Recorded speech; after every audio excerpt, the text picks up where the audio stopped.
Dans cette vidéo, on va aller explorer les peurs et les blocages inconscients que tu vas vivre dans ton chemin entrepreneurial et dans ta vie en général. Sache une chose, ces peurs-là, elles sont belles parce qu'elles prouvent que tu es sur un chemin que peu de gens arrivent à emprunter. Et rien que pour ça, tu peux te féliciter et en fait, juste sois fier de toi déjà. J'ai envie vraiment de porter ce message-là parce que je sais par quoi tu passes, je sais par quoi tu vas passer dans ce chemin-là, j'y passe encore. Et en fait, aujourd'hui, le but, c'est pas de les éradiquer parce que c'est pas possible d'éradiquer la peur. Par contre, c'est possible d'avancer malgré la peur. Et personnellement, j'ai un mantra aujourd'hui qui m'a amené au résultat que j'ai, c'est si j'ai peur, j'y vais. Parce que je sais que c'est derrière la peur que se cachent les plus gros cadeaux. En fait, l'univers récompense les prises de risques, les prises d'inconfort. Dis-toi une chose, ce que tout le monde est capable de faire n'a pas de valeur. J'avais entendu cette phrase dans une de mes formations, tout le monde sait marcher, à quelques exceptions près, mais bon, voilà, on va pas aller dans la minorité, mais tout le monde sait marcher, c'est pas impressionnant de marcher, tu vois.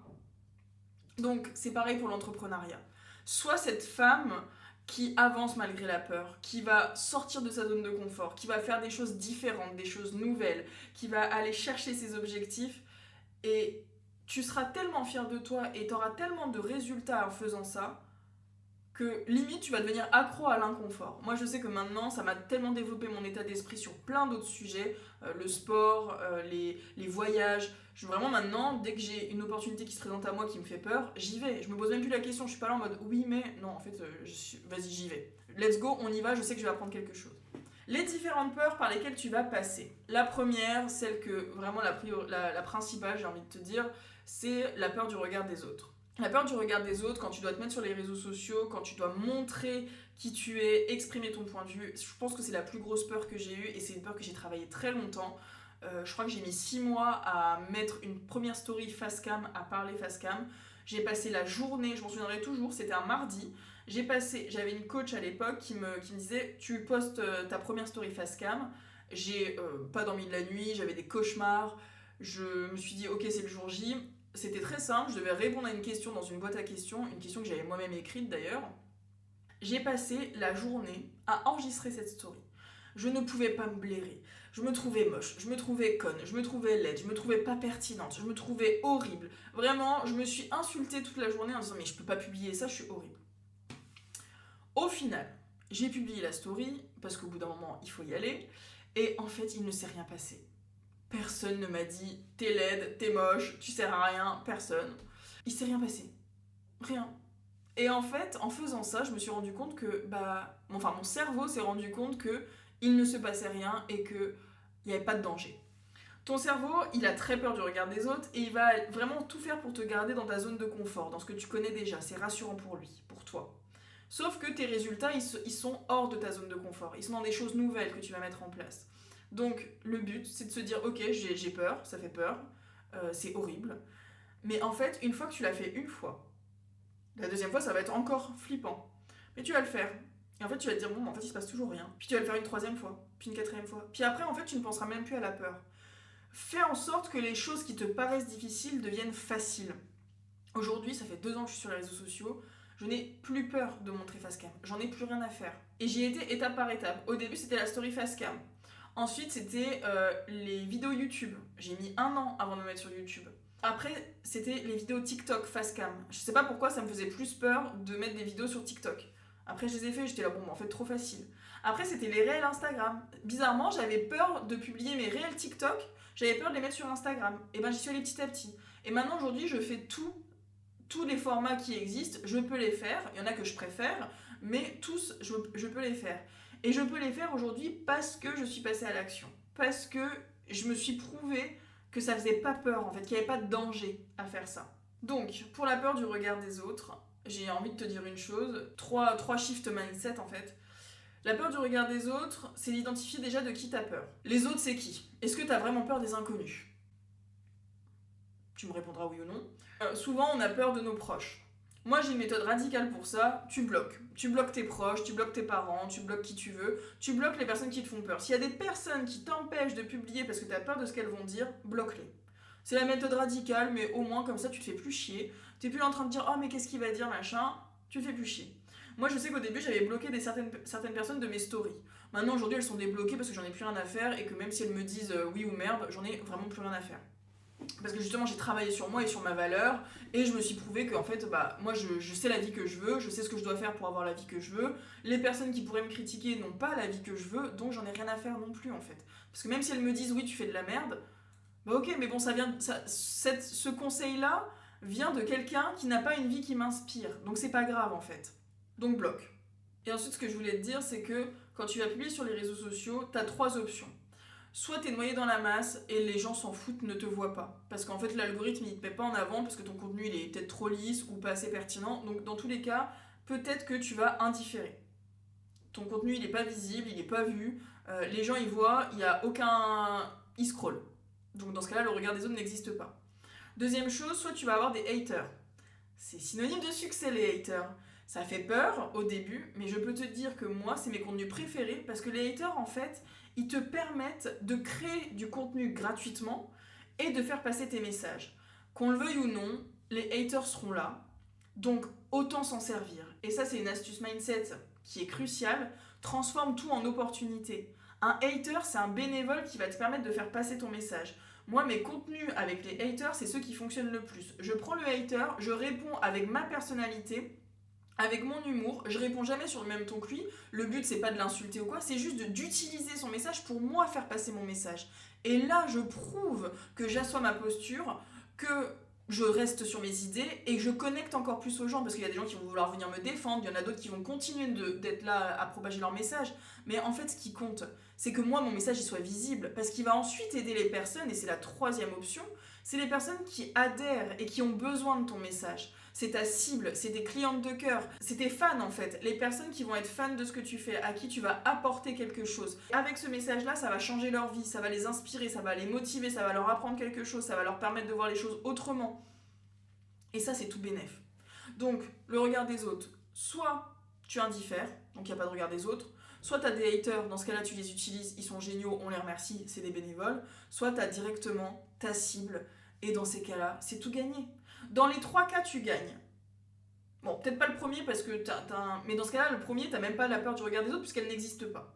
Donc, dans les 2 cas, hater ou fan, tu gagnes. Donc, la prochaine fois que t'as peur de publier un contenu, dis-toi juste, en fait, je passe mon message et puis c'est tout, en fait. Le résultat, tu ne peux pas le contrôler. Par contre, tu peux contrôler ce que toi, tu fais. Donc, toi, tu passes à l'action. Toi, t'es une leaduse. Toi, t'es l'entrepreneuse que t'as envie d'être. Toi, t'es la créatrice de contenu sur les réseaux sociaux qui porte sa voix, parce que t'as un message à faire passer, parce que c'est important pour toi. Rappelle-toi de ton pourquoi. Quand j'ai peur, je me rappelle de mon pourquoi. Je visualise, je me dis, mais en fait, c'est trop important pour moi. Qu'est-ce que je regretterais d'avoir posté ou de ne pas avoir posté? Je regretterais de ne pas avoir posté, donc je poste. Ensuite, deuxième peur qui est très importante, quand tu te lances dans l'entrepreneuriat, le syndrome de l'imposteur. La peur de ne pas être légitime. Pourquoi moi j'irais publier sur les réseaux sociaux? C'est pas pour moi, c'est pas fait pour moi. Je suis pas bonne en élocution. Je ne sais pas parler. Je sais pas structurer une idée. Je sais pas créer du contenu. Personne ne savait en commençant. Personne ne savait en commençant. Nous ne sommes pas nés avec des skills de leadership, de communication, d'éloquence, de création de contenu. Personne. Par contre, plus tu vas passer à l'action, plus tu vas te perfectionner. Donc c'est d'identifier pourquoi tu ne te trouves pas légitime. Tu te compares à qui quand tu te dis que tu n'es pas légitime? Souvent, inconsciemment, on se compare à des gens, des créateurs de contenu qui ont plus de succès que nous, et on se dit mais moi j'arriverai jamais à faire ça. Mais en fait c'est normal, tu n'es pas au même point de départ. Tu as besoin d'expérimenter et d'avancer. Et ça prend du temps.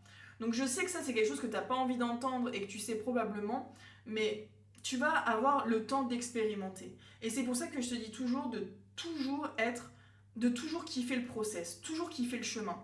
Parce que si tu fais ça dans l'unique but d'avoir des résultats, c'est là où tu vas abandonner. Parce qu'en fait, tu vas faire ce que tu fais uniquement pour les résultats. Tu vas être impatiente, tu vas abandonner parce que du coup, tu n'auras pas tes résultats et tu te trouveras nul. Donc vraiment, autorise-toi, vois ça comme un jeu où tu progresses. Dis-toi, ok, là, mon but, ma première étape, c'est de publier une story face cam. Tu vas peut-être être ridicule, tu vas peut-être bégayer, tu vas peut-être être stressé, mais tu seras tellement fier de l'avoir fait après, et quand tu seras dans 10 stories, tu te diras En fait, mais tu t'en rappelleras même plus, tu te diras même plus, mais comment j'étais. Non, tu t'en rappelleras même plus, tu seras passé à la prochaine étape. La prochaine étape, ce sera faire un réel, faire un live, aller prospecter quelqu'un, envoyer un DM, répondre à une story, peu importe. En fait, tu seras déjà dans la prochaine étape. Donc, à qui tu te compares quand tu dis que t'es pas légitime? Maintenant, tu vas me remplacer ça en disant je me compare à moi-même. Est-ce que je suis meilleure qu'hier? Est-ce que la version de moi d'hier s'est améliorée?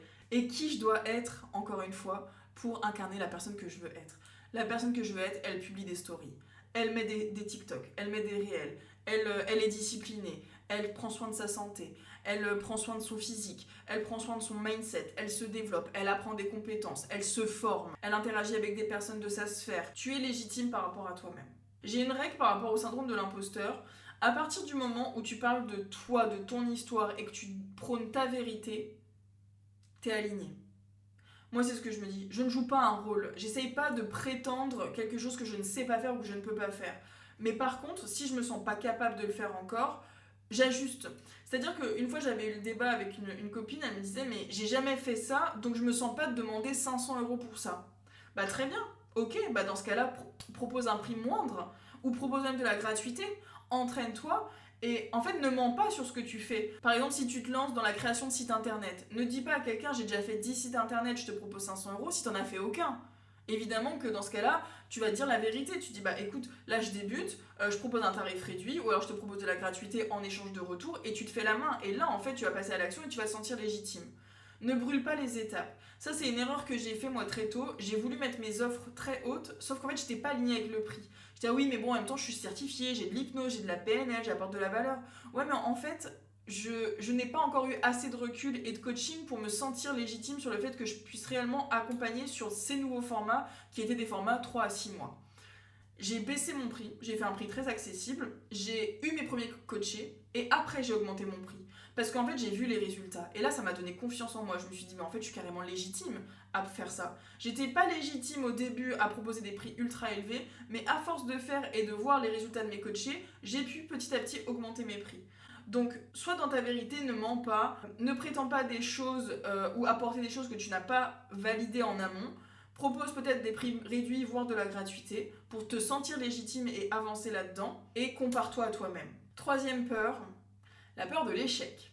Alors celle-là, on a tous été conditionnés à la compétition quand on était jeune, on a tous peur de l'échec et c'est normal. En France, on a une vision de l'échec assimilée à de la honte, à de l'humiliation.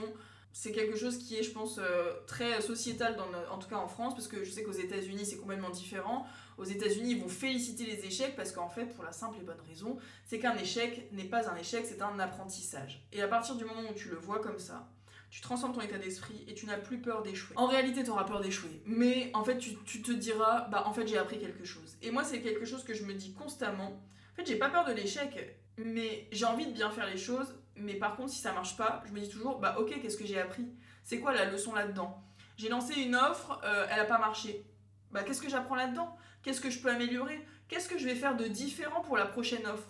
Comment je vais la lancer différemment pour avoir des résultats? De quoi j'ai manqué dans cette offre pour faire des résultats? Est-ce qu'il me manquait de la prospection? Est-ce qu'il me manquait de la communication? Est-ce que j'ai pas assez teasé? Est-ce que mon offre n'est pas assez irrésistible? Comment on construit une offre irrésistible? En fait, c'est d'analyser tout ce qui ne marche pas, d'analyser pourquoi ça n'a pas marché, d'ensuite prendre des décisions pour te dire ok, la prochaine fois je ferai différemment pour avoir un résultat différent. Et à partir de là, est-ce qu'on peut parler d'échec? Mais non, c'est un apprentissage. Et il y a une phrase que j'aime beaucoup qui dit une personne qui réussit, c'est une personne qui a eu 1000 échecs. Mais bon, en réalité, c'est des apprentissages. Moi, je le vois comme ça et je le prône comme ça parce que l'échec, pour moi, le seul échec, et je te le répéterai souvent, le seul échec, c'est l'abandon. Et l'échec ne fait pas partie de ma réalité parce que je ne me suis jamais laissé l'option d'abandonner. À partir du moment où j'ai investi mon argent dans mes formations d'hypnose, de programmation neurolinguistique, et à partir du moment où je me suis lancée sur les réseaux sociaux, je ne me suis jamais dit j'abandonnerai un jour. Jamais, jamais, jamais. Le seul échec, c'est l'abandon et il est hors de question que j'abandonne. Ça peut prendre 10 ans, j'en ai rien à faire, je trouverai des solutions en temps réel, mais je n'abandonnerai jamais. Jamais je ne retournerai dans le salariat. Jamais je ne retournerai à une vie qui ne me plaît pas. Jamais. Ce ne sera pas une option. Et ça fait 2 ans que je pense comme ça, 2 ans que je développe mon activité, que j'investis du temps, de l'argent, de l'énergie, et ça fait 2 ans que j'arrive à en vivre. Donc, c'est possible pour toi aussi. À partir du moment où tu n'abandonnes pas, il n'y a pas d'échec. Tous les échecs que tu vas vivre dans ton parcours, ce seront des apprentissages à partir du moment où tu décides de les voir comme ça. Je t'engueule pas, hein. Mais je suis animée parce que vraiment ça c'est tellement important et 99% des gens ne voient pas les choses comme ça et abandonnent. Et c'est ça le pire en fait. Après, connecte-toi à ton pourquoi et là tu vas continuer d'avancer. Il y a la peur de réussir aussi. Inconsciemment tu vas te dire mais qu'est-ce qui va se passer si je réussis? Peut-être que tu as des blocages inconsciemment au niveau de l'argent, de tes proches, de la personne que tu vas devenir du coup qui réussit. Il y en a qui voient la réussite comme attiser la jalousie, attirer des envieux, du coup avoir des haters, avoir beaucoup moins de temps pour soi, être submergé, débordé. Donc ça c'est pareil, c'est des choses que tu peux te noter, te questionner, de quoi j'ai peur si je réussis. Qu'est-ce que ça va faire si je réussis? Peut-être que je vais perdre des proches, peut-être que je vais me séparer de mes parents, peut-être que je ne peux pas gagner plus que mes parents, peut-être que si je fonctionne sur les réseaux sociaux, je vais être exposée, donc du coup je pourrais pas trouver de conjoint ou de conjointe. Voilà, il y a plein de choses inconscientes qui peuvent résulter de ça. Donc demande-toi, qu'est-ce que tu risques à réussir? Quelles sont les conséquences de réussir? Quelles sont les conséquences négatives à réussir? Et une fois que tu as pris conscience de ça, demande-toi dans la balance, qu'est-ce qui est important pour moi? Est-ce que j'ai envie de réussir ou j'ai envie de retourner à mon ancienne vie qui ne me plaît pas?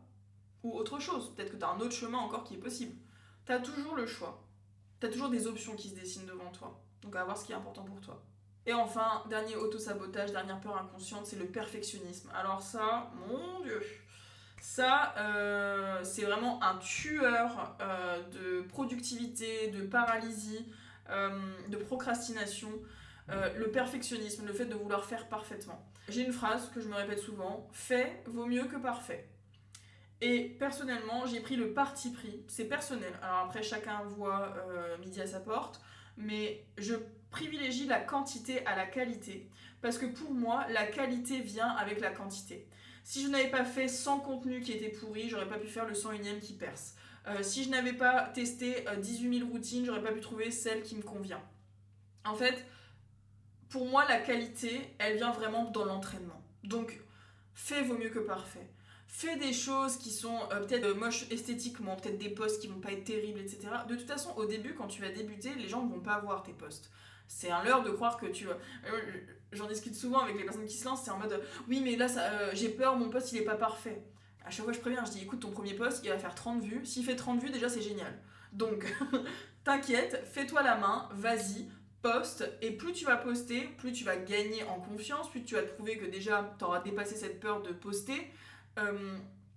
Et en fait, tu vas voir que tu vas te perfectionner parce que tu vas avoir des retours sur ce que tu fais. Ah, ce poste-là, il a bien marché, celui-là, il a pas du tout marché, celui-là, j'étais à l'aise à le faire, celui-là, j'étais pas tellement alignée à le faire, et du coup, ça a pas trop marché. Et après, tu as des feedbacks en fait, et t'évolues comme ça au fur et à mesure du temps.